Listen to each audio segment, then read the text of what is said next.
Greetings, my Israelite brothers and sisters, heirs, joint heirs, adopted, grafted. Hope that everybody is doing great, fine, all that good stuff. So, I'm going to go make a stop, and I thought I would just tune in real quick and just watching the news. And, you know, y'all know how I am. I'm not one that looks at news and panics and all like that. I don't do that. Y'all know me. Those that know me know I don't do that. Okay? Now, however, I told you that we need to pay attention to what's happening out there so that we can start to look at what's happening in world events. We need to do that. So, Venezuela, you have to look at things, how everything ties in. Venezuela is in uproar. Okay? People are leaving the country. They're fleeing the country. They're starving. They have no place to go. So where are they going to come? They're coming to the United States. People are leaving Honduras, all of the South American countries. They're leaving. They're fleeing. Where are they running to? The United States. Why the United States right now? Because they feel like that if they're going to penetrate, they need to do it now, while America is in a shutdown, while America is divided, while America can't make a decision. Let's do it now. There's a government shutdown. People are not getting paid.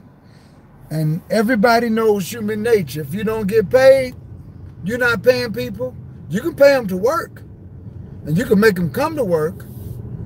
Okay? But you can imagine what type of service you're going to get.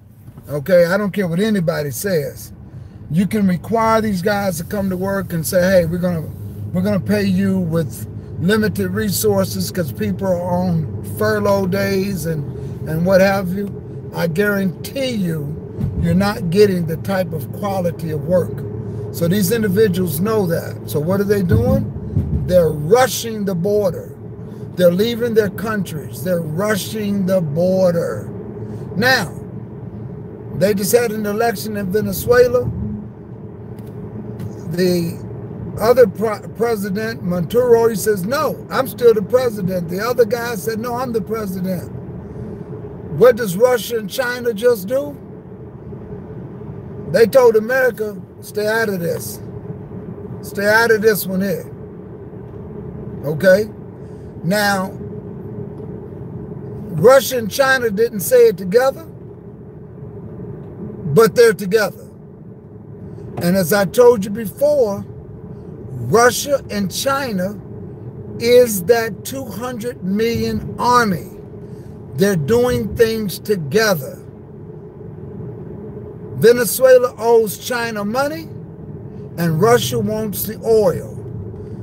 Oil and gas prices with the government shutdown, and now we're not getting that Venezuelan oil, you're going to feel it. Trust me, you're going to feel it.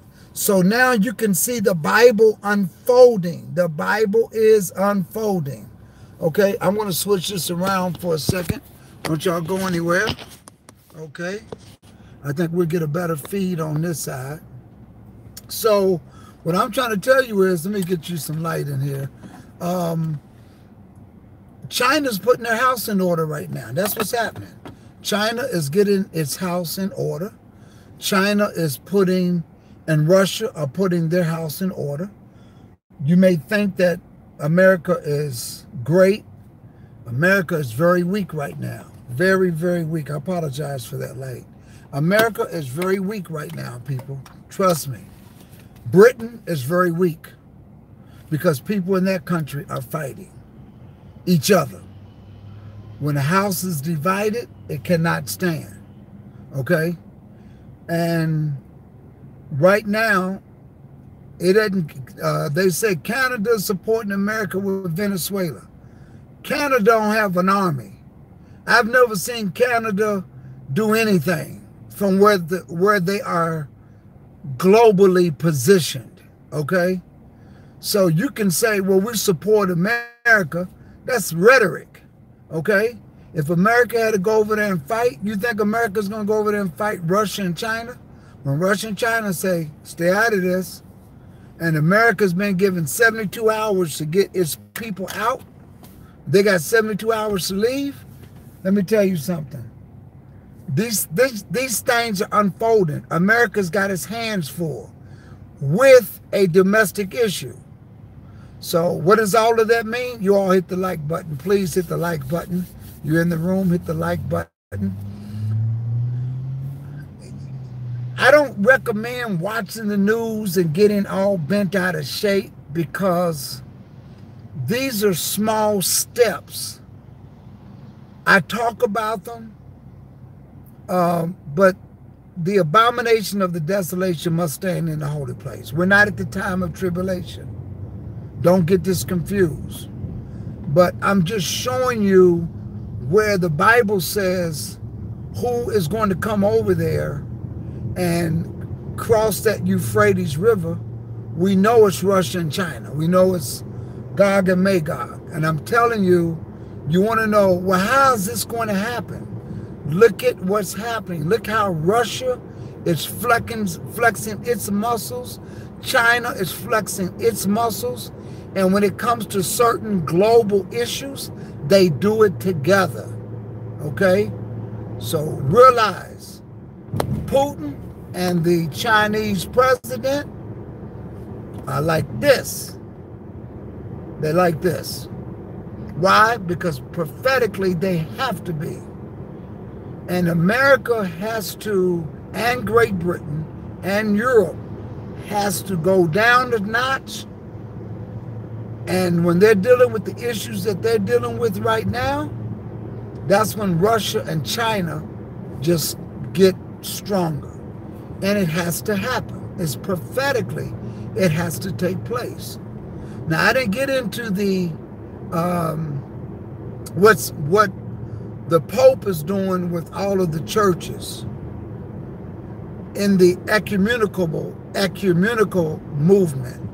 In the ecumenical movement, all of your churches, your Protestants, your Baptists, your Lutherans, they're saying, let's join together. Watch what this guy, I can't think of this pastor's name. I'll talk more on it tomorrow. But all of these Christian clergy groups have met on the ecumenical movement to say, we don't have a problem with Catholicism. Maybe they did back then, and that's why they had the Protestant movement. But we're not here to protest against the Pope. We want to work with the Pope. Joel Osteen, all of these guys, they all were in the same meeting together. So you got to understand, this is where Rome is continuing to run the world. There's only 4 beasts that came up out of the earth. 4. Rome is the last one. So some people say, well, I thought America was in charge. No, America may be a government power, but when it comes to religion running the world, it's still Rome. It's still Rome. And everybody's getting together, and everybody, that's why you have all the presidents kissing the Pope's ring. Okay? So they know their house, they know what the order of the movement is. So you have to understand what's going on, because now the Jews in Israel want to make amends with the Pope. Somebody said, well, what big deal is that? This is how the abomination of the desolation, after they build the temple, this is how he gets there. Because Israel is going to need some help in the Middle East. Because everybody's really realizing, even internally, they got a problem. People are saying internally in Israel, internally. And I'm not you're not locking me in to say, oh, you anti-Semitic. I'm telling you what people in Israel are doing. The rabbis are fighting among themselves because they're saying we should have never called this a country, because according to the prophets, the only person that can make this a country is the Messiah when he returns. They know that. They may be looking for him on the first coming. We're looking for him on the second coming. That's a whole different discussion and stuff like that. And I don't want to comment on it, because if I leave something out and you can misinterpret what I'm saying. But what I'm trying to show you is Israel got its problems internally.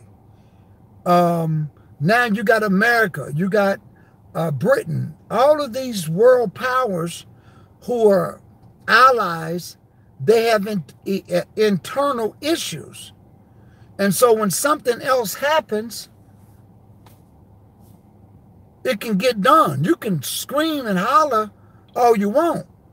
But now when you got Russia and China saying, stay out of this, leave Venezuela alone, what you gonna do? Okay? You trying to pull troops out of the Middle East, and you trying to bring troops home to guard your border, you better do something, because people are running to America right from Mexico. And Mexico just let a bunch of people over. So the Bible is unfolding right before your eyes. We're not there at the time of tribulation yet, but this Bible is unfolding right before your very eyes. Okay? So what you think countries invading the United States, no, that ain't gonna happen. They don't care about the United States. Everything takes place in the Middle East, according to prophecy. Everything takes place in the Middle East. That's where the Euphrates River is. And that's where that 200 million army is going to cross over and go down into Israel, according to Zechariah, the 14th chapter. Okay? And that's where the abomination of the desolation stands in the holy place, which is in Israel. It is the Holy Land. The Almighty says he's going to cleanse it before he comes. It is what it is. So I want y'all to when I come at you, I'm not coming to you like I got some sort of prophecy. I don't. It's just common sense. So when I watch the news, I can see, oh, wow, look at this. Now Russia and China are flexing its muscles. Wow, why are they doing that? Because they can. They can. They know that America is not a threat. They know Britain is not a threat. They know the European nations is not a threat. They're worrying about the ECU over there and what they're going to do about Britain pulling out March the 29th. They already pulled out, but they got to have an agreement in place by March the 29th of this year. If they don't, then the countries that are part of that union can produce an agreement. And Britain don't want that to happen. So that's what that's all about. Interesting times, because the Bible is unfolding itself. That's what's really happening. It's completely unfolding itself. So anyway, I just wanted to leave that with you all. Hit the like button. Hit the like button. And I'm looking for, if there's any comments, I'm just looking down here real quick to see how everybody's doing. I see people in the chat room, but I don't know if it's because the way I turn my phone, I can't see. Let me see. Okay, here we got Dawi. How you doing? Biblical Tea. She says food stamps are already gone. Wow, I didn't know that.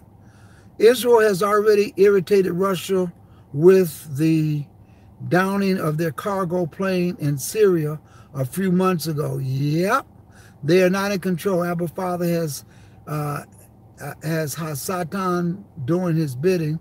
They are under strong delusion. How you doing, Ricky? Sandra, how you doing? Ricky Brown, how are you? Drama Queen, how are you? So we have a lot going on. Russia has bombers on the island near Venezuela, which they moved there weeks ago. The business is going down. Yes, it is. And you know what? America didn't really pay much attention to that when it happened. So this thing was already planned. Russia put their planes there. This guy knew that he wasn't going to leave office because he had already had blessings from Russia. Russia's saying, hey, they're not going to bother you. And what did my man do? The president says, hey, Trump got involved with my business here in Venezuela. All Americans got 72 hours to get out of here. 72 hours to get out. And you know what? I love America. This is what I don't understand. You upset with Russia for getting involved with our election, but these people had an election and we don't have all the details, but we're saying, no, we don't accept that guy. And I don't know. I mean, I don't know enough about what happened in that election to say one way or the other. But if those people have a civil war, they have a civil war. You understand what I'm saying? What are you going to do about it? They have a civil war. What is interesting is that whenever Haiti has an issue and they go overthrow the government, America says nothing. It's like we don't even care. We don't say, hey, listen, if y'all overthrow this, we're going to come down and do that. We don't, nothing. If this happened in Jamaica tomorrow, nothing. If this happened in the Bahamas tomorrow, nothing. Venezuela, trust me, it's because of the oil. That's what it's about. I watched this guy, Senator Rubio, and they asked him, how do you feel about Russia and China telling America, warning America to stay out of Venezuela's business? And he says, oh, China's just saying that because Venezuela owes them money, and Russia's just saying that because they want the oil. Well, let me ask America a question. Why are we down there fooling with that business? Because of the oil. Come on. The thing is, everybody sees our politicians for what they are. Hypocrites. Hypocrites. I don't really care one way or the other because it has to happen. So I don't get upset because stupid statements are made. I don't get upset with that. What I get interested in is the fact that how Russia and China are coming together. And if you know the Bible, you'll say, wow, the Messiah is getting ready to come. Yep. Russia's getting their house in order. And that's what's happening. Let me go back here. Petrodollars, we can't let any oil nation drop the dollar. Sandra said this is true. Drama Queen says oil. The shutdown is a cover-up to bring chaos. I don't know, Canson. I don't know if it's a cover-up. I think that it is typical Republican Democrat. And let me say it this way. When Obama was in office, Fox News beat up Obama. Beat him up bad. Because Fox News is a Republican-run network. CNN, which is during the Obama administration, they tried to come across as being neutral, and they didn't really back Obama so much. I'm talking about CNN. They didn't really back him so much, but they didn't do him bad like Fox News did, okay? But now that you have a Republican president, Fox News is strongly a Republican, and CNN's covers had to come off they are a strong Democratic network, but did not just fully support Obama. Does that make sense? They just didn't fully support Obama. So now there is no Democratic president. So now CNN is putting the boxing gloves on, and they're completely Democratic. So and they're hypocritical. Both of these networks, you can watch Fox News and you'll get a different perspective of a story. You can watch CNN and you can get the other end of the spectrum of a story. Okay? So I don't think it's a cover-up. I just think that you're dealing with a businessman that CNN don't like as a Republican. And so what you have is Nancy Pelosi, who has drawn the line in the sand. And it's the wrong thing to do. I don't think anybody wants to see chaos in America. However, because of the personalities and the hypocrites that politicians are, they can't help but to fulfill prophecy. So it's not a plot. Nothing happens and the Lord don't do it. That's Amos, the 3rd chapter. This is all God's work so that Russia and China can get its hands in order. Okay? Remember Psalms 91. If we dwell in the secret place of the Most High, he protects us. But right now, this ain't even our war. As people of the book, this is not even our war. This is something they doing. I'm just sitting back and watching because I'm watching prophecy unfold. And it's very interesting. And it's very exciting. And it makes me get to that book the more. Because that Bible don't lie. That Bible don't lie. So in the ecumenical movement, where you got the Pope going around the world, getting the Muslims on his side, getting the Jews on his side, getting the Christian denomination in America on his side, and they having meetings and saying, let's stop fighting. We shouldn't protest against the Catholic Church. We all are serving the same thing. Okay. And now you kissing his ring. Okay. So what you have done is you fulfill prophecy. The prophecy says that all will look toward him, talking about the abomination of the desolation. And all will succumb to him. You watching it unfold right now. So that's what I see happening. It's so interesting. It's so interesting. And it's always good when you know what you're talking about, when you see what you see happening. And I feel good right now because that Bible you can take to the bank. I love it. I love the fact that he's getting ready to come. I love the fact that this gospel got to be preached into all of the 4 corners of the earth. It does. Wake up, people. Wake up. You all hit that like button. I'll be back in about 5 minutes.